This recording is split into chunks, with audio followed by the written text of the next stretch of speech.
Hey everybody, it's Lewis Porter Jr. Turn this speaker down so I don't blow my own ears out. Oh, how's everybody doing on this lovely Monday, September 12th?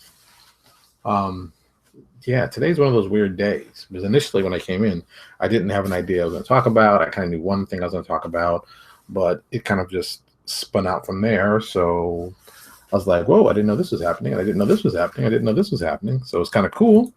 So I thoroughly enjoy that part, when cool things pop up when you least expect them. So yeah, it's going to be a lot of fun stuff that we're going to be talking about today.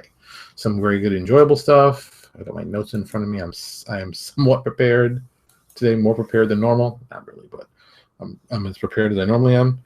Hey, Andrew. Hey, Rich. So we're going to talk about some fun stuff.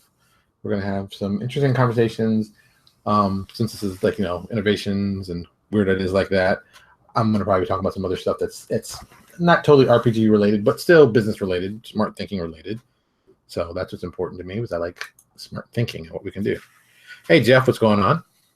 So we'll give it a few minutes while everybody comes on in, because, it's very interesting when people come on into this whole thing. It's very, very cool. It's a very, very cool thing. So it's Monday. So Monday's a good day to do this fun stuff. I'm just going through some guilty pleasures of my own right now as I'm finishing up some stuff. Close that out. It's been a very busy day, but in a good way.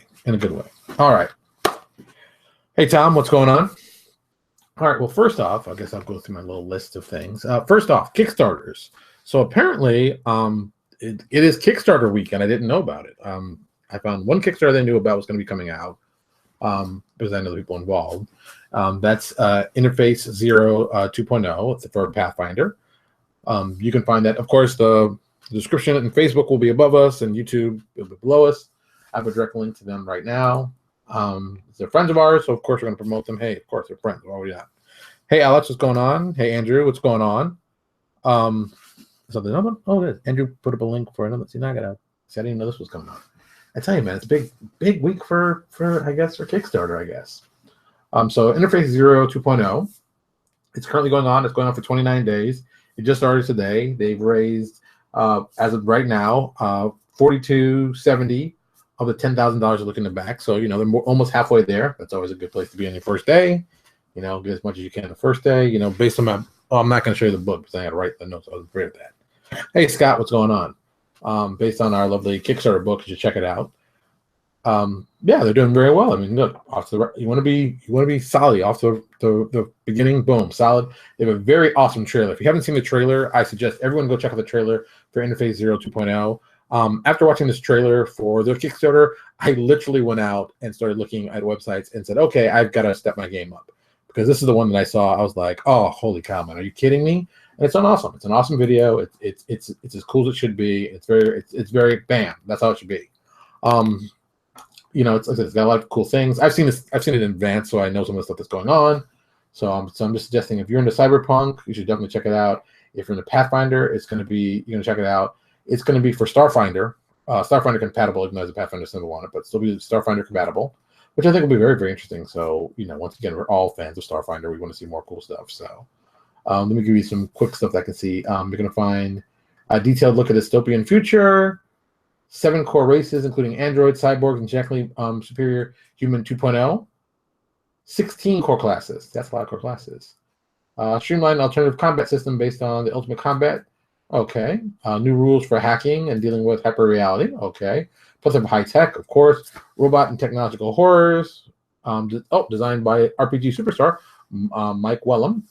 And robots for rules for drones and remotely piloted robotic armament. That sounds interesting. And of course, the backer rewards at all different levels and stuff. And it looks like there's only going to be 4 levels far. $15, 20, 40, 45.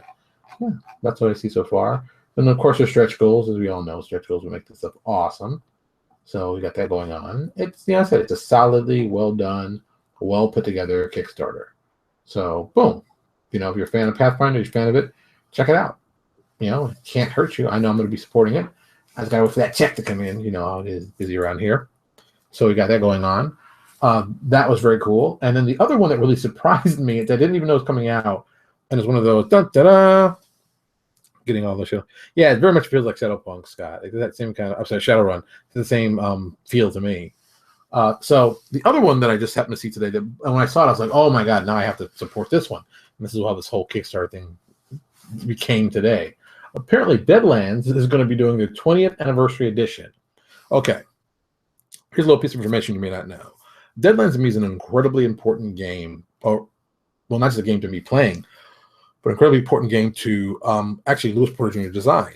I was working on at the time. I was working on it was at the time it was Haven City of Violence, but it didn't have a name. Well, at the time it had another name. It went by Point Blank. That's initially what we were calling it before we actually changed the name and the whole thing and the whole look and feel of it. So I happened to go. I can't remember what convention. I was living in Indianapolis at the time. Yeah, I think it was Origins. Yeah, at the time it was Origins. I hadn't been to Gen Con yet, so it was Origins. And I met Matt Forbeck and Shane Hensley, and I told them I was huge fans of their stuff. And I must have gnawed off Matt's ear. I kid you not. And I got to put Matt in the notes, but it's hilarious.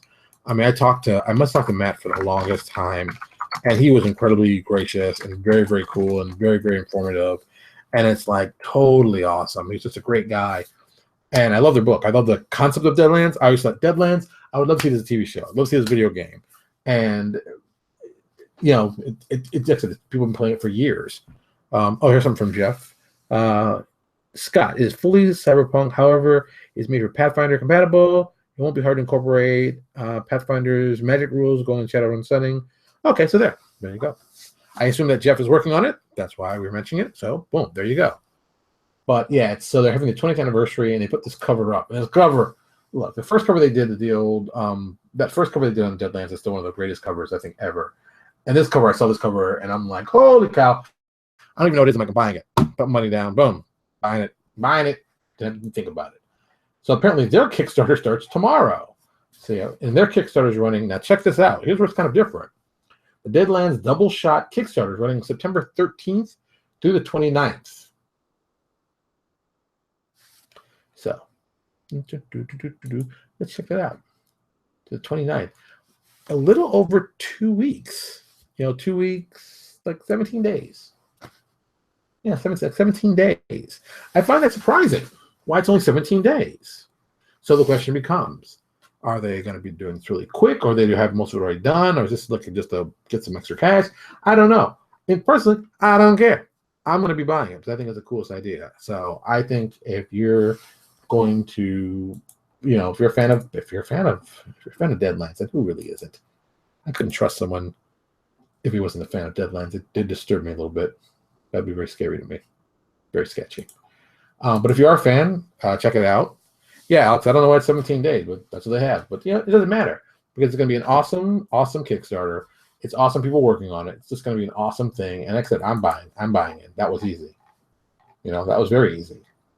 I love Westerns. So yeah, if you didn't know that, I'm a huge fan of Westerns. I am a huge fan of Westerns. Even modern day Westerns. I'm a fan of the Western as a genre concept. I love it. So yeah, and obviously the spin-off of that is the whole samurai aspect. Samurai in Westerns are like this, as we all know. The Magnificent Seven, Seven Samurai, not High Plains Drifter.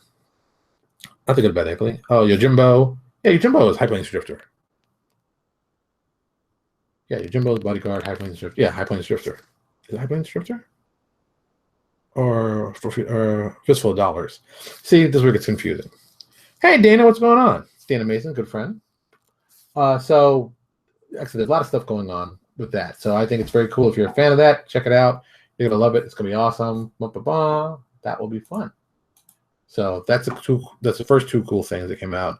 And then, just goofing off, just looking at stuff online, I saw this. And this is something I was like, on Polygon. Polygon, if you don't know what Polygon is, it's got a lot of good science fiction information on there. So I'm like, boom. Polygon has Mass Effect's Andromeda contest seeks voice over talent. And the link, of course, is down below. And they give you, it's a almost 2-minute long video explaining what they're doing, why they're doing it. And I'm telling you right now, I think it's awesome. I think that is the coolest thing you can do. And yeah, so you can submit a tape and maybe you could become a voice on Mass Effect. And I'm like, yeah, I'm all about that. I'm not even gonna lie. That's always been a boyhood dream of mine, to be a voice on really anything. And that starts way back. I'm not gonna put this in because I'm talking about it. Way back with Johnny Quest. I mean, let's just be honest. There is no better freaking show than Johnny Quest for kids. I mean, the violence was awesome. The Race Bandit knew judo. I didn't know what judo meant. I just knew judo was cool, but Race knew it. Boom, fistful of dollars. I was right. I knew. Fistful of dollars for you, Jimbo. Yeah. Thanks, Scott. See, I'm not getting old and crazy. But so Johnny Quest, yeah, man. Johnny Quest was a show well ahead of its time. And my God, man, it couldn't have been. You could never do a show like Johnny Quest now. I mean, there's so many just horrible things on this. It's just like, oh, you can't do that. That's racist. Oh, you can't do that. That's kind of racist. You got a scientist and his bodyguard traveling with his young boy and his Indian companion, which we really don't even tell you exactly what's going on there. But did they buy Haji or did Haji just escape? I don't know. I don't know how to say that. I don't know. Yeah, Future Quest, boom, pow. I'm a fan. So, like I said, I thought it was cool, and it's just a lot of smart ideas, man. Just Hanna-Barbera, they knew what they were doing back then. I mean, they were smart back then. I would love to see a real Hanna-Barbera. Hey, David, you just missed it. We were just talking about you a few minutes ago. You just missed it. So yeah, I mean, Hanna-Barbera is huge fan, and Johnny Quest was just a big piece of that. So yeah, man, I went crazy like a kid on that one. So good stuff, man. Good stuff. That Johnny Quest. So yeah, so back to being voices. So yeah, I've always wanted to do a voiceover. I think it's cool. I don't have the greatest voice, but I think I could try to do some voiceover. It might be some awesome stuff. I'm just telling you, man. Yeah, Venture Brothers is the devil. I will not watch Adventure Brothers because they offend me, because they take the greatestness and they make it all horrible and demented and crazy. So I can't even watch it. It hurts me. It hurts my soul. It hurts me to my soul. So yeah, but yeah, if you're like I said, if you ever thought about maybe doing some voiceover work, apply. I got the link here. Apply. Hey, you never know. You never know. So I'm just like, boom. I want to see what happens. I want to see if I can pull something off. So let me tell you, no accents, no makeup, no costumes, no props are necessary. Just record you speaking in a natural voice. So boom, that could be kind of cool. So that's awesome. Like I said, another cool piece of this thing just happened to happen today. And then, oh my God. And then today, the coolest thing happened. I actually even got to open the page because I love it. So the YouTube shows, because it's because I like YouTube shows. And there's a YouTube show that I watch consistently. And when they update it, it's a channel called Every Frame a Painting. And it's a guy who talks about movies. And I am a huge fan of the stuff he does. He talks about a lot of interesting stuff. And the first video that I watched again for the umpteenth time today, that got me interested was Vancouver Never Plays Itself. Now, here's another little piece about me. So you're getting all this inside stuff from me today. It's very inside Porter. I'm a huge fan of TV. I like watching TV shows. I love all kinds of unusual shows. But I've also lived around the U.S. a lot. So I've constantly moved. I've lived in a lot of places in my life and visited a lot of places. So I always like looking at locations and stuff like that. So when I started watching TV seriously, and so I'm just talking like my first really, Andrew, you just hurt me like that. Andrew, yeah, I love Vancouver. I've never been to Vancouver, but I love Vancouver from afar. It's a weird love story. So I think one of the first shows that I remember actually watching it and realizing, oh, there's a show in Vancouver, was Wise Guy. And you're like, what's Wise Guy? And then I just realized, crap, I got to put Wise Guy on here. So Wise Guy was a show written a very long time ago. What is Wise Guy? Hey, Robert. Wise Guy. Actually, how old is Wise Guy? This is kind of interesting. Wise Guy. Wise Guy was a show from a very long time ago. Wow. It first aired on September 16th, 1987. So I was all 17. Yeah, just turned 17 years old. Produced by Stephen J. Cannell, who, if you don't know who Stephen J. Cannell is, please go look him up, because you watched about a million of his shows growing up as a kid in the 80s and the 90s. Well, definitely the 80s, you saw about a million of his shows. The series ran for 75 episodes. And what made it kind of interesting, the first season was awesome. The first season is an awesome, awesome, awesome crime thing. It's like basically the general concept is this guy named Vinny Terranova goes undercover and basically in this criminal organization is the mob. And that's what they call Wise Guy. So the first season is all about that. And it's 13 episodes the first season, if I'm right. Yeah, 13 episodes the first season. I think it's 13. Yeah, 13. No, it's only 10 episodes. Look at that. Ooh, 10 episodes. Include the pilot was a two-parter, but only 10 episodes, and it's amazing. It's amazing. If you've never seen it, I think it might even still on Hulu. Check it out. You're going to love it. It's a great thing to watch. A lot of good stuff. And that was the first thing of watching Canada. Also, what makes it kind of two. Season two was 12 episodes. But let me explain this to you. Season two is the one you really have to watch because in season two they do a whole thing on this multi-billionaire arms dealer named Mel Prophet, played by, in his first starring role on TV, Kevin Spacey.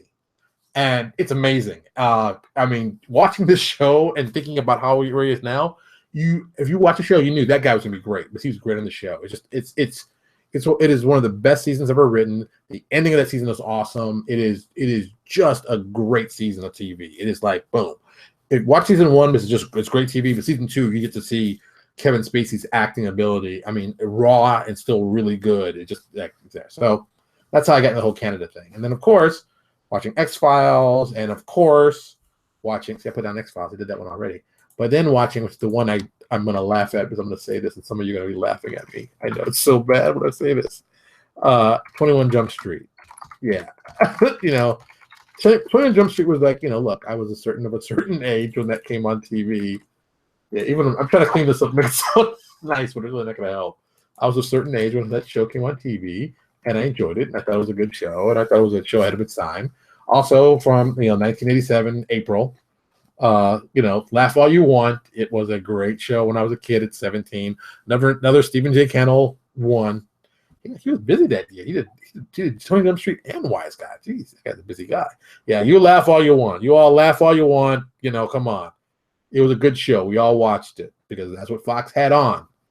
And that's and it's one of those shows that I said that was very cool. But if you're watching the show on the intro, they're showing the whole scenes of places around where they shot, and one of them says Hastings on the bus, and of course everybody knows who's from Vancouver, and that's a very well-known spot. So that was kind of the giveaway. I always felt like the guys in in Canada kind of did that just in America. It's like, we're not in America. This is Canada. Don't F with us. And I just kind of felt that was it. So yeah, so that's how I got in the whole Vancouver place itself. So we went all the way around to come around to this. So the show, this channel, Every Frame a Picture, talks about film directing and things like that. It's amazing, amazing, amazing stuff. And Vancouver Never Plays Itself is an awesome thing. If you're from Vancouver, I suggest you watch it. You're gonna love it. It's a big thing. But then he talks about just all kinds of cool things, like Michael Bay. What is Bayhem? That was actually quite interesting, and it really is amazing. Yes, Scott. Every show, and now I can easily slide in since you gave me the opening, Scott. Yes, every good sci-fi show is done in Vancouver, but one of the greatest sci-fi shows ever done, which I already talked about here, which I already put on here, so I don't have to actually type that one in, but I do the 21 Jump Street. Continuum. Everybody knows, if you haven't watched Continuum, look, if you haven't watched Continuum, we can't even be friends. It's like The Wire. If you haven't watched The Wire, we can't even talk. If you haven't watched Continuum, we can't even be friends. That's how serious it is. Continuum was an awesome, awesome show with an awesome ending. And there's no one there, Adam. Oh, look at that. Yeah, Continuum. See Aftermath. Yeah, Continuum. If you haven't seen it, you're really missing out. It's amazing how they start out from one position. You think you're on one side, and by the end, you're like, oh, I don't know. I might be on both sides. Oh my God, such a good. And it was so well done. And I got to give them credit. I thought it was going to be a lot of special effects, since the first season had a lot of special effects, and the suit, which I thought was necessary to have. And it's like bam, bam, bam, and they moved her out of the suit, which I thought was a smart move, and less superhero powers and lets more about what's going on. And then when they did have the superpower moments, it was like, wow, holy cow. Wow, that's really a good old science fiction show. Oh, Jesus. Time travel. Yeah, time travel. That show understood time travel better than everything I've ever seen.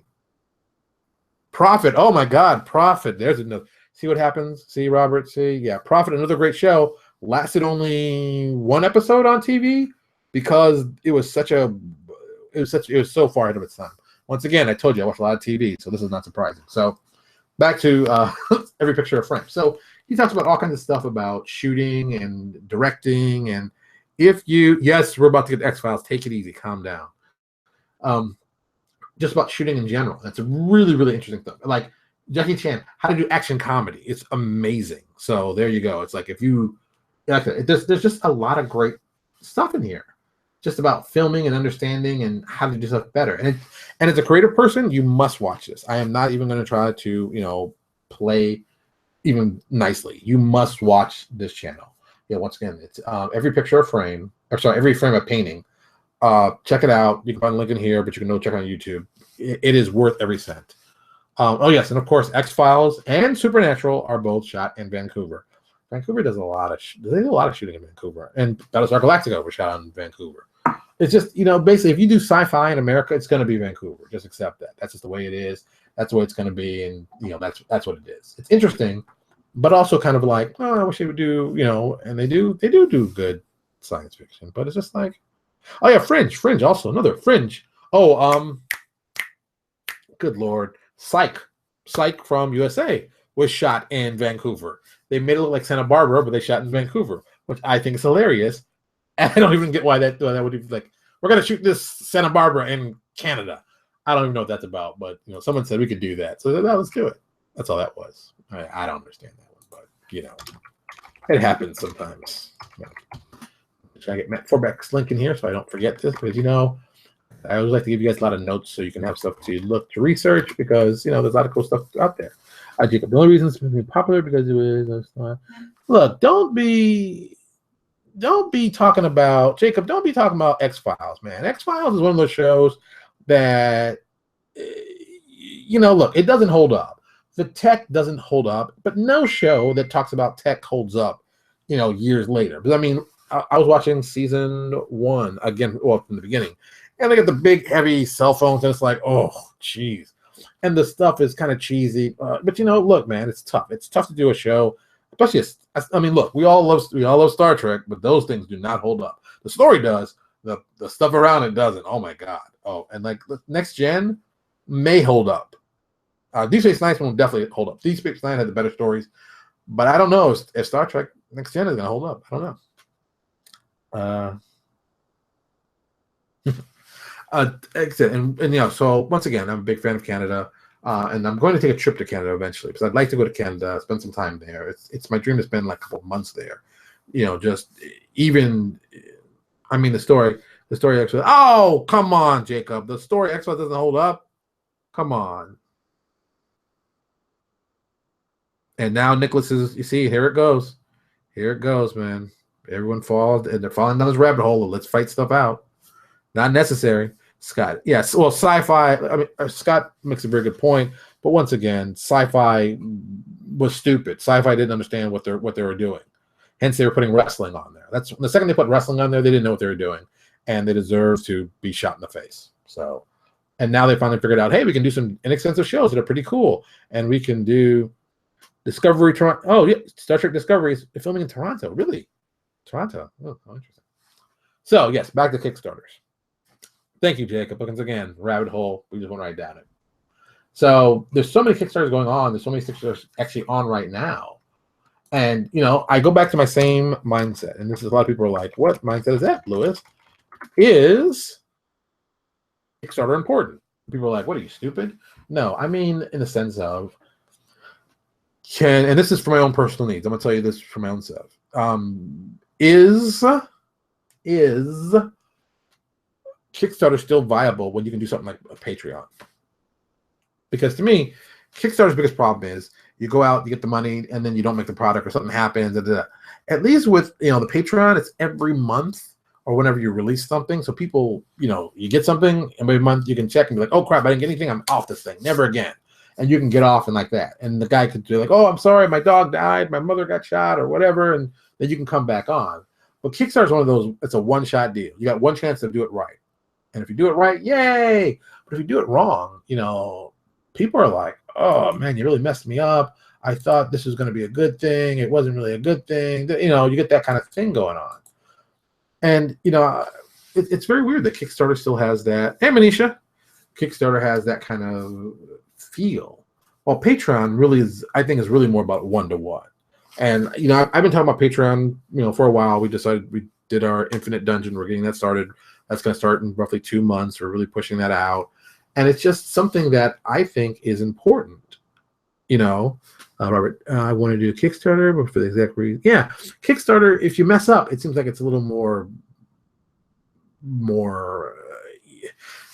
yeah, it's okay. Jacob has a good point. Jacob puts, you know, Patreon is more of a long-term infusion of money and support. Kickstarter is a good one-time single project. But I think the problem is, and I think Jacob, you'll probably agree with me, too many people go back to the well with Kickstarter. It's like, oh, I did Kickstarter, I'm doing another Kickstarter. Do another Kickstarter, I'm going to do that. And they keep going back to that Kickstarter well. And it becomes like, well, if you're doing that, go to Patreon. Patreon, to me, if you've already built the fan base, and let's be honest, if you can convert maybe like, you know, 25% of the people who did your Kickstarter and put them onto your Patreon, and you keep the price low, you can do pretty well on Patreon. You can run them for a long time. And I have put Patreon here, even though I wasn't really talking about Patreon, but I am. You can put them on for a while, and they can be very happy, and, you know, people can get on and off. I think that helps out, on and off. And then, like, the rewards for Kickstarter, I don't think people always come through with the rewards. You know, I know we had an issue when we were doing stuff. So it's like, you know, I think once a couple more big Kickstarter guys like implode, I think people will start moving away from Kickstarter, looking at Patreon as the long-term alternative. I think if you're smart, you're going to get into Patreon right now because, you know, it's still kind of new, it's still kind of fresh, and a lot of people are still, you know, Kickstarter. I'm all about my Kickstarter, and, you know, it can give you an advantage. Plus, you build the fan base there, so, you know, it's one of those things. Andrew, I think Reaper Bones. I don't think. Okay, the reason Reaper Bones wouldn't work because they built to the concept of they keep adding more stuff to it. As a monthly release product, they could do something kind of cool. They'd be like, okay, yeah, this month we're going to release such and such, and make it a limited edition. Like, only people who are going to get it here are going to get the special ones, and everybody else, you get the regular ones. They could do that kind of thing. I think that would be a kind of cool thing, and they could change it up. So every month, you know, you're not going to get this or that, or this, but it's still kind of irregular stuff. So I think that could work. Monty Cook, you know, I mean, look, our Infinite Dungeon is taken directly from Monty Cook's Dungeon a Day. I'm not even trying to even lie about that. You know, I think that's a cool idea. I think a dungeon a day, and I think even the guys who did adventure a week could have done it, you know, adventure a month. But I was always like, why are they doing adventure a week? That's a lot of stuff. They could do a Patreon system because they've already built the fan base. So just instead of doing another Kickstarter, just convert it over to that. So the money comes in on a regular basis. And if you want to do it really right, you keep the price extremely low. Like, you know, if I was doing adventure a week, this is what I would do. I would have, of course, 3 levels. You know, the top level, which would be, is it the top level? Let's say the top level is going to be like, well, they're $3. It's even easier. We'll take $3.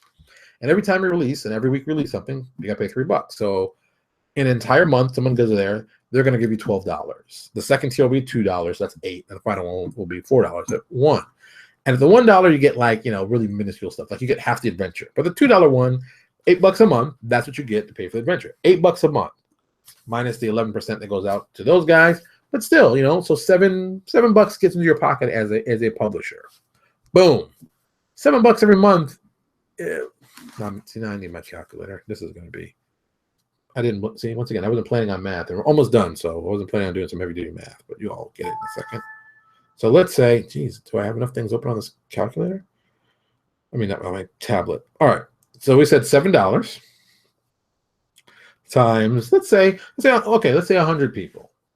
100 people. And that's a month. Well, that's $700. That's good money, all right? With $700, anybody of reasonable ability and skill, and I mean reasonable, not even crazy, you can put together, okay, let's say 5 cents a word. Right, 5 cents a word divided by $700 gets you, oh, Jesus, $700 by 0.05. Ugh, calculator really not helping me now. That's 1,400 words. Oh, I'm sorry, 14,000 words. 14,000 words at 5 cents a word, $700. Boom. So, and you lay that out. So that's going to be about 22 pages, roughly. 22 pages. Boom. $8. Yeah, that's kind of close. That's pretty close. Put the art in there. Boom, boom, boom. There you go. You know, and that's how it does. You break it down to the smallest pieces possible and trying to get to the most people to it. And even at $1 is a support. You know, $1. If someone gives you, $1 comes to $4 a month. If someone wants to give you $4 a month because they're fans of you, well, that's great. That's a good deal for you. I mean, we did that for ours for Infinite Dungeon. Infinite Dungeon. We have $1, $2.50, and a $3.50 or $3.99 level. So you can pick. You get to pick the level you want. But at the $1, it's like $1 every month. Some people want to give us $1. It's not a big deal. So, it's not a complex idea. Anybody can do it. You saw I just did it in 10 seconds. Boom. There you go. Get 100 people. Get 100 people giving you $8 a month. Get 100 people giving you. Hell, if you get 100 people giving you that much, you can get 250 guys giving you that much. And that's the thing. You just keep adding on people. You keep putting out good content. You put the content, and this is how I believe in delivering it. You deliver the content directly to them via email. Then that content comes. Then you take the same content, you lay it out, and make it look pretty in a PDF. You send all the people who did the stuff through Patreon the PDF version, and then you put the PDF on sale at a not much higher, but a higher price on RPG Now. So you get that money there too, and in Paizo, wherever. You know what I'm saying? Boom. Then when you do 2 or 3 of them together, or if you want to be really lazy, you do 2 of them. It's 21 pages. Put 2 of them together. That's 42 pages. Thank you. It's 42 pages. Boom. You can print and sell that. You print that through RPG Now's service. Boom. You'll even make some more money on that. Now you got books you can sell at cons and at stores. Boom. There you go. And if you're wondering, that's the exact same business plan we're using on Infinite Dungeon. That's it. It's not really complex. It's not very difficult, and even we're doing our pay rate is 5 cents a word. So, it's a good pay rate. And to break even, I figured it out with the math done, and we're going to be using stock art. $500 can get us, what was it? $500 is 7,500 words. It's a lot less, but let's try. $500 give us 7,500 words plus all the artwork for it too. So I want you all to think like, well, that's not the same math you gave me. Yes, you didn't include the artwork. So there you go. We spent what was it? It was $375 for the writing, and the rest of it, $125 went to art. So there you go. There you go. It's pretty simple. It's not this whole RPG thing is not very complex. Oh, and if you want to be really good and frugal, get some stock art. Buy some free art or stock art. Free art, it's pure profit, but stock art might be a better choice for you. You can get a couple pieces in, for $5 or $6. Boom, you're good to go. That's all you need to do. It's real simple. This is not complex. It's not complex. It's just you got to think about it. You got to sit down, crunch the numbers, and see where you can get as much flexibility out of them as possible. That's what it's all about. Get that flexibility. All right. Like I said, it's now 9:30, a little after 9:30. See, 800 people on your Patreon. 800 people on your Patreon. Jacob giving you $1 a piece. You wouldn't complain, would you? See, you wouldn't complain. Who's going to complain with that? There you go. All right, so it's 9:30. I've got some stuff I've got to do. But as always, thank you all for coming out. I appreciate it. Tomorrow we'll be talking about something. I'll probably go through a third-party company and do some stuff. But I'm pretty sure we'll be looking at someone's. Maybe we'll have somebody's Kickstarter. Maybe that's another thing. We'll rip apart people's Kickstarter for kicks. You never know. Right? It's always fun and exciting. All right, everybody. Well, thank you so much for coming by. I appreciate it. And as always, before I get all crazy and leave, remember, if you haven't subscribed yet, go to our YouTube page, subscribe. Very important. Our YouTube is extremely important to me, so please subscribe. Check it out. Tell your friends. It's good for them. They're going to love it. It's fun. You never know. All right, everybody. Talk to you later.